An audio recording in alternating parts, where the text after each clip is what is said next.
से ही बहुत लोग अपने आप में मिलता गया टाइगर से जो है मिलने की कोशिश की गई। ठीक उसी प्रकार हमने भी उनकी हेमंत सोरेन माननीय राज्य के जो मुख्यमंत्री है, उनका पृष्ठभूमि कुछ और रहा है और उनका पृष्ठभूमि के साथ हमारा अगर तुलना कीजिएगा तो आकाश ज़मीन का अंतर आपको भी राजनीति पार्टी के सदस्य के रूप में परिपूर्ण रूप से हम नहीं देख पा रहे हैं।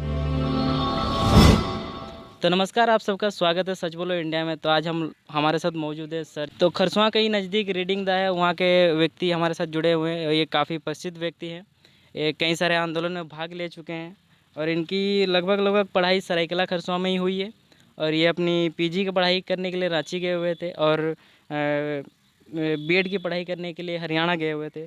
उसके बाद इनका तो इच्छा था कि मतलब पढ़ाई लिखाई करके प्रोफेसर बनाया जाए या लेक्चर बना जाए, लेकिन ये राजनीति में आ गए हैं। और इनकी रुचि कैसे बनी राजनीति में आने के लिए और इनकी पूरी कहानी क्या है, आइए जानते हैं। आपको थोड़ा परिचय दे दीजिए। सबसे पहले तो आपके चैनल के जितने भी दर्शक हैं सबको मैं और मेरी टीम की तरफ से बहुत बहुत धन्यवाद। मैं सिरजन हाइब्रू और मैं एक खरसावां से सुदूर इलाका पड़ता है, रडिंगदार नाम का एक गांव है। बस उसी गांव से हम संबंध रखते हैं। फिलहाल मैं एक शोधार्थी हूं। आज के समय में ये कहा जा सकता है कि पीएचडी रिसर्च स्कॉलर हूँ। जयराम मातो से कब मुलाकात हुआ और कैसे मुलाकात हुआ, पहला मुलाकात कहाँ था? देखिए, बात तो सही है। मेरे जैसे और भी लोग जो है जयराम जैसे इस जलती हुई हमारे झारखंड के परिस्थितियों से निकल कर के सामने आया, वैसे ही बहुत लोग अपने आप में मिलता गया टाइगर से जो है मिलने की कोशिश की गई। ठीक उसी प्रकार हमने भी उनकी कुछ कुछ चीज़ों को देखा, बातों को सुना। उसके बाद हमने भी कोशिश किया कि एक बार कम से कम मिल लिया जाए। उसकी बायोग्राफी को देखा कि नहीं, वो भी मेरे ही जैसे पढ़ने वाले छात्र रहे हैं। तो फिर हमने कोशिश किया। हम इनसे मिले आपका 2021 के लास्ट में। तो आपको राजनीति में आके क्या रुचि थी जो आप राजनीति में आए? रुचि कैसे बनी आपकी? देखिए, राजनीति में फ़िलहाल जब पार्टी बना तो राजनीति में आ ही रहे हैं, लेकिन अभी तक जो राजनीतिक किसी पार्टी से संबंध नहीं रहा है, इनडायरेक्ट रूप में वो भी किसी राजनीतिक में आए ही है। और विशेष रूप से देखा जाए तो अभी हम अपने आप को भी राजनीति पार्टी के सदस्य के रूप में परिपूर्ण रूप से हम नहीं देख पा रहे हैं। फिलहाल हम भी अपना काम जारी रखे हैं। शोधार्थी होने के नाते शोध का कार्य अभी भी जारी रख रहे हैं। तो मुझे लगता है कि अभी भी हम पूर्ण रूप से राजनीतिक पार्टी में नहीं आए हैं। इस आंदोलन के दरमियान में जैसे जैसे परिस्थितियां आने लगी, जैसे कि जेवीकेसेस जो है, इससे पहले हमारा सामाजिक के छात्र आंदोलन के रूप में रहा है। मजबूरन ऐसा रहा कि ये राजनीतिक पार्टी में तब्दील होना पड़ा। जैसे ये समिति जो है राजनीतिक पार्टी में तब्दील हुआ तो हम स्वतः इसमें आ गए। अच्छा, राजनीति में जो आ रहा है, यदि आपको जनता आपको चाहिए किसी बड़े पद में रखने, अपने लिए और जनता के लिए क्या करना चाहेंगे? देखिए, बात तो बढ़िया है।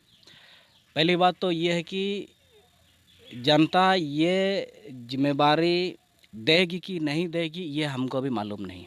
फिलहाल हमारी जो अधिकार है, हम जिस अधिकार से वांछित है, बस उसी के लिए अभी भी लड़ाइयाँ जारी है, लड़ाई लड़ ही रहे हैं। समय बताएगा क्या जिम्मेदारी हमको मिलता है, नहीं मिलता है। वैधव्य अगर हमको मिल जाता है, अगर हमको अपने ही लिए करना होता तो किसी राजनीतिक पार्टी में आए बिना भी हम अपने लिए तो कर सकते हैं। फिलहाल राजनीतिक पार्टी में यदि कुछ अगर जिम्मेवारियाँ मिलती है तो जनताओं के बीच में अभी जो चीज़ें ज़रूरत है, हमको जो ज़रूरत महसूस हो रहा है, सेम चीज़ जनताओं को भी ज़रूरत है। मान लेते हैं फिलहाल ज़्यादातर पढ़े लिखे लोग दो चीज़ों से वंचित किया जाता है। पहला, उनको शिक्षा से वंचित किया जाता है और दूसरा, इनको रोज़गार से वंचित किया जाता है। दोनों एक दूसरे परस्पर है। सबसे पहले ये मूलभूत चीज़ें जो है जनताओं के बीच में रखने का काम करेंगे। लेकिन अभी तो जिस तरह से राजनीति चल रही है, पहले नेता अपना देख रहा है, फिर जनता को देख रहा है। उसमें भी विश्वास नहीं है कि जनता को देखा जाएगा, वो अपना ही देख रहा है। अब जैसे देख रहे हैं कि हेमंत सोरेन के ऊपर इतने सारे ईडी सीबीआई के जांच लगे हुए, लेकिन वो ईडी सीबीआई को वो चुनौती दे रहा है। देखिए, हेमंत सोरेन माननीय राज्य के जो मुख्यमंत्री है, उनका पृष्ठभूमि कुछ और रहा है और उनका पृष्ठभूमि के साथ हमारा अगर तुलना कीजिएगा तो आकाश ज़मीन का अंतर होगा। तो मुझे नहीं लगता है कि हम भी अभी तक जितने भी राजनेताओं ने जो किया है, मुझे नहीं लगता है कि हम भी उस टाइप से करेंगे जो अब तक करते आया है। मुझे विश्वास है। और रही बात राजनेता जो बनते लोग हैं, जो उन लोग का क्या है कि कोई जो है किसी क्रिमिनल बैकग्राउंड से आते हैं या फिर किसी जो बहुत अच्छे चीज़ों को फाइट किए बिना किसी तरह से जो है चलते चलते चलते पहुंच जाते हैं, तो उन लोगों को एक जिम्मेवारी मिल जाता है, तो इस तरह से आते हैं। और हमारा ये रहा है कि हमको एक ज़मीन से निकल करके, यानी कि जनताओं को जिस मुद्दे से उन लोग को ज़रूरत हो रहा है, वहाँ से उन लोगों के लिए लड़ करके जो है एक चेहरा सामने आ रहा है, जिसके कारण लोग उम्मीद रख रहे हैं। तो मुझे लगता है यदि हमारे ऊपर उम्मीद रख रहे हैं, हमको लगता है कि हमारे पीछे जितने भी लोग उम्मीद रख रहे हैं, उन लोगों का उम्मीदों पे खरा उतरने का पूरा जिम्मेवारी रहेगा। अच्छा,